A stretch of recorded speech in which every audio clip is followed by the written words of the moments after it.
आज सुनिएगा महादेवी वर्मा द्वारा लिखित कहानी दुर्मुख खरगोश। किसी को विश्वास न होगा कि बोलचाल के लड़ाकू विशेषण से लेकर शुद्ध संस्कृत की दुर्मुख, दुर्वासा जैसी संज्ञाओं तक का भार संभालने वाला एक कोमल प्राण खरगोश था। परंतु यथार्थ कभी कभी कल्पना की सीमा नाप लेता है।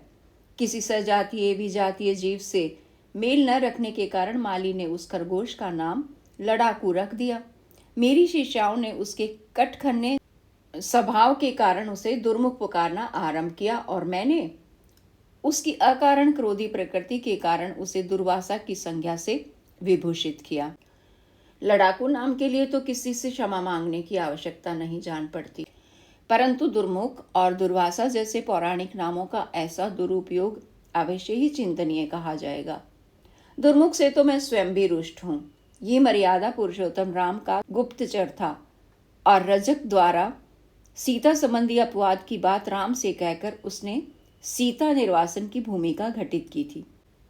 राजा अपने शत्रु राजाओं के क्रियाकलाप की जानकारी के लिए गुप्तचर रखता है, प्रजा के प्रत्येक घर में दंपति की रहस्य वार्ता जानने के लिए नहीं। और यह तो सर्वविदित है कि पति पत्नी क्रोध में एक दूसरे से न जाने क्या क्या कह डालते हैं।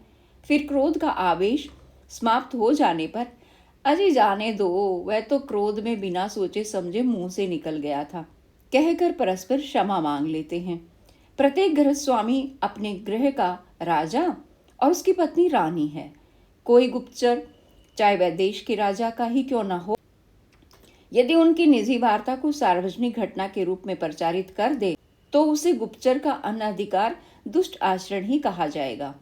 इससे स्पष्ट है कि पैने दांतों के दुरुपयोग में पटु खरगोश का दुर्मुख नाम रखकर भी हमने राम के दुष्ट गुप्तचर का कोई अपमान नहीं किया, परंतु महर्षि दुर्वासा के नाम का ऐसा दृष्टापूर्ण उपयोग करने के लिए मुझे उनकी रुद्र स्मृति से बराबर क्षमा याचना करनी पड़ी। वे महर्षि निर्वाण को प्राप्त होकर निर्विकार ब्रह्म में क्रोध की तरंगे उठा रहे हैं या किसी अन्य लोकवासियों को शाप से कंपायमान कर रहे हैं, ये जान लेने का कोई साधन नहीं है। संभवतः अंतर्दृष्टि से ये जान लेने के उपरांत कि उस शशक की क्रोधी प्रकृति को व्यक्त करने का सामर्थ्य केवल उन्हीं के नाम में निहित है। उन्होंने मुझे क्षमा कर दिया है, अन्यथा मेरी दृष्टा अब तक शाप मुक्त न रहती। उस शशक दुर्वासा की प्राप्ति एक दुर्योग ही कही जाएगी। पड़ोस के एक सज्जन दंपति ने खरगोश का एक जोड़ा पाल रखा था, जिसने उसके आंगन में मिट्टी के भीतर सुरंग जैसा अपना निवास बना लिया था। संध्या होते ही गृहिणी उस सुरंग के द्वार पर डलिया ढककर उस पर सिल रख देती थी। एक रात वह सुरंग का द्वार मूंदना भूल गई और निरंतर ताक झांक में रहने वाली मार्जरी ने बिल में घुसकर दोनों खरगोशों और उनके 3 बच्चों को शत विषित कर डाला। केवल एक शशक शिशु माँ के पैरों के बीच छिपा रहने के कारण जीवित बच गया। इतने छोटे जीव को पालने की जो समस्या थी, उसका समाधान हमारे माली ने घर लाकर कर दिया। खरगोश स्तनपायी जीव है, अतः बच्चे को रुई की बत्ती से दूध पिला पिलाकर बड़ा करने का यत्न किया जाने लगा। रहता वह मेरे कमरे में ही था। उसके बैठने और सोने के लिए एक मचिया पर रुईदार गद्दी बिछा दी गई थी, पर वह प्राय मेरे तकिए के पास ही सो जाता था। ज्यों ज्यों वह बड़ा होने लगा, त्यों त्यों उसका क्रोधी स्वभाव हमारे विस्मय और चिंता का कारण बनने लगा। वस्तुतः खरगोश बहुत निरीह जीव है। दांत होने पर भी वह किसी को काटता नहीं, पंजे होने पर भी वह किसी को नोचता खरोचता नहीं। भय उसका स्थायी भाव है। न पाली शशक हमारी धारणाओं के सर्वथा विपरीत था। दूध भात देर से मिलने पर वह पंजों से कटोरी उलट देता। देने वाले के हाथ में या हाथ पहुंच से बाहर होने पर पैर में अपने नन्हे पर पैने दांत चुभा देता और कमरे भर में दौड़ दौड़कर जो कुछ उसकी पहुंच में होता उसे फेंकता उलटता हुआ घूमता। उसके भय से छिपकली क्या, अन्य कीट पतंग तक मेरे कमरे से दूर रहते थे।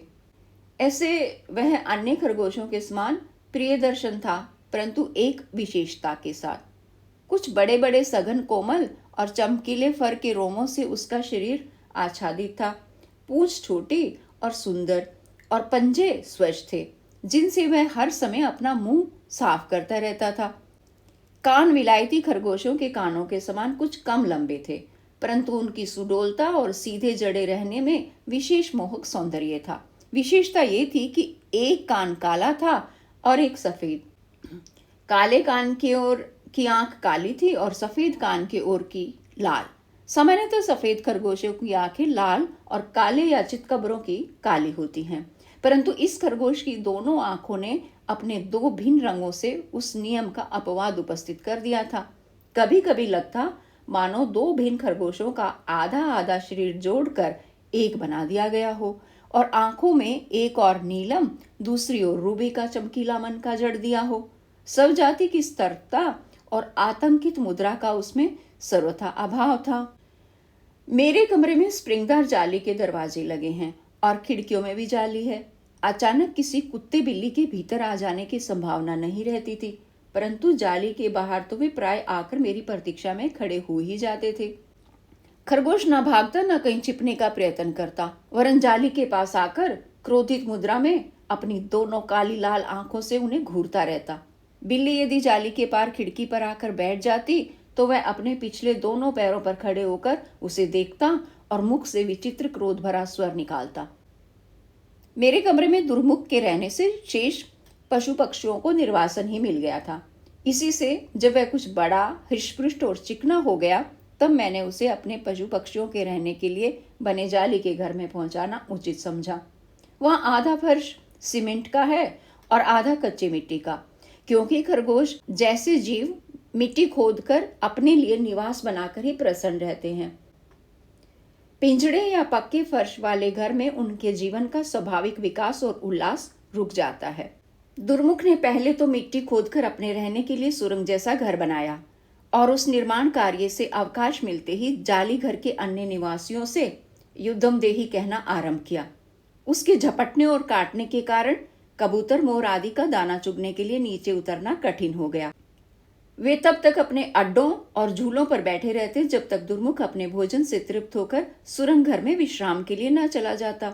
कभी कभी सुरंग में भी उसे अपने प्रतिद्वंदियों के नीचे उतरने की आहट मिल जाती। तब वह अचानक उन पर आक्रमण कर किसी की गर्दन और किसी के पैरों में अपने पैने दांत गड़ा देता और वे आर्त स्वर से कोलाहल करते हुए ऊपर उड़ जाते। अंत में ये सोचकर कि दुर्मुख के क्रोधी स्वभाव का कारण संभवतः उसका सब जाति शून्य अकेलापन है, मैं नखास कोने में बड़े मियाँ से एक शशक वधु खरीद लाई। वह हिमखंड जैसी चमकीली, शुभ्र और लाल विद्रुम जैसी सुंदर आंखों वाली थी। इसी से उसे हम हिमानी कहने लगे। पर मेरी ये धारणा कि दुर्मुख उसके साथ शिष्ट खरगोश के समान व्यवहार करेगा भ्रांत सिद्ध हुई। अपनी काली लाल आंखों में मानो धूम और ज्वाला मिलाकर आग्नेय दृष्टि से उसने नवागता को देखा और फिर आक्रमण कर दिया। बड़ी कठिनाई से हम उस बेचारी की रक्षा कर सके। अपने बिल में तो दुर्मुख ने उसे घुसने ही नहीं दिया, और जब एक बार उसकी अनुपस्थिति का लाभ उठाकर हिमानी ने उसके सुरंग भवन में प्रवेश का साहस किया, तब सुरंग के स्वामी ने अचानक लौटकर उसे कानों से खींचते हुए बाहर ही नहीं निकाल दिया, उसके सुंदर, कोमल और हिमशुभ्र कानों को कुतर कर लूहलुहान भी कर डाला। निरुपाय हिमानी ने जब दूसरा बिल खोदकर और उसमें कोमल हरी दूब बिछाकर अपना विश्राम कक्ष तैयार किया, तब दुर्मुख उस पर भी अपना अधिकार जमाने के लिए लड़ने लगा। फिर शीत के कुछ मास बीत जाने पर और वासंती ग्रीष्म के लंबे दिन लौट आने पर दुर्मुख की क्लेह प्रथा में कुछ थोड़ा सा अंतर दिखाई पड़ा। एक दिन जब हिमानी अपने बिल से 6 शावकों की सेना लेकर निकली, तो जाली घर में ही नहीं, मेरे घर में भी उल्लास उत्सव की लहर बह गई। पर इस नवीन सृष्टि के आने के साथ ही दुर्मुख की अकारण क्रोधी प्रकृति भी अपने संपूर्ण ध्वंसात्मक आवेश के साथ लौट आई। वे किसी बच्चे का पांव चबा डालता, किसी का कान कुतर डालता और किसी की पीठ में घाव कर देता। कदम के फूल से फूले हुए कोमल बच्चे रक्त से रंग बिरंगे हो उठते। हिमानी भी अपनी संतान की रक्षा के प्रयत्न में नित्य ही घायल होने लगी। लॉरेक्सन मरहम, नेबासल्फ पाउडर, रुई आदि की गंध से अशोक वृक्ष की छाया में मालती लता से छाया चिड़ियाघर भी अस्पताल का स्मरण दिलाने लगा। फिर एक दिन क्रोध में दुर्मुख ने 2 शशक शावकों की कोमल गर्दन अपने तीखे दांतों से इतनी शतविचित कर डाली कि वे बचाए न जा सके। स्थिति इतनी चिंतनीय हो जाने पर मैंने उसे अलग रखने का निश्चय किया। बड़े जाली घर के पास एक छोटा जाली घर बनाकर उसमें दुर्मुख को स्थानांतरित कर दिया गया, जहां से वह देख सबको सकता था, परंतु उन पर आक्रमण करने में असमर्थ था। अपने निर्वासन में वह कुछ दिनों तक निष्फल क्रोध से छटपटाता रहा, फिर धरती खोदकर बिल बनाने में व्यस्त हो गया। बड़े जाली घर में जाने के लिए उसने ऐसा अव्यर्थ उपाय खोज निकाला था जिसकी हम कल्पना भी नहीं कर सकते थे। धरती के नीचे नीचे उसने एक लंबी सुरंग खोद डाली जो बड़े जाली घर के भीतर पहुंच गई, और इसी से वह बड़े जाली घर में बिना रोक टोक आने लगा। माली ने बड़े जाली घर में खुलने वाली सुरंग के द्वार को पत्थर से बंद तो कर दिया, परंतु इससे दुर्मुख का आक्रमण रोकना कठिन था। वह नए नए द्वार बना लेता और जाली घर को जब तब रण क्षेत्र में परिवर्तित कर देता। उसके बच्चे बड़े हो गए, फिर उनके भी बच्चे होने लगे, पर उनमें से न कोई दुर्मुख से लड़कर बल में जीत सका और न आपत्ति स्नेह से उसका हृदय जीत सका। यदि मृत्यु उसे न जीत लेती तो ये क्रम निरंतर चलता रहता। फिर एक दिन जाकर देखा कि दुर्मुख निश्चेष्ट और ठंडा पड़ा है और एक सपोले के पूंछ की ओर का भाग उसके दांतों में दबा है। सपोले के मुख की ओर का भाग उसके पंजों के नीचे था। प्राय खरगोश की गंध से सांप आ जाते हैं, क्योंकि वह उसके प्रिय खाद्यों में से एक है। संभवतः सांप का बच्चा गंध से जाली के भीतर घुस आया हो, क्योंकि बड़े सांप का तो उस जाली में प्रवेश कठिन था। दुर्मुख अपने स्वभाव के कारण ही उस पर झपट पड़ा होगा। वह जाली घर में बने चबूतरे पर भी चढ़ सकता था, जिस पर सांप न चढ़ पाता, और सुरंग से बड़े जाली घर में भी जा सकता था, जहां मोर के कारण सांप न प्रवेश कर पाता।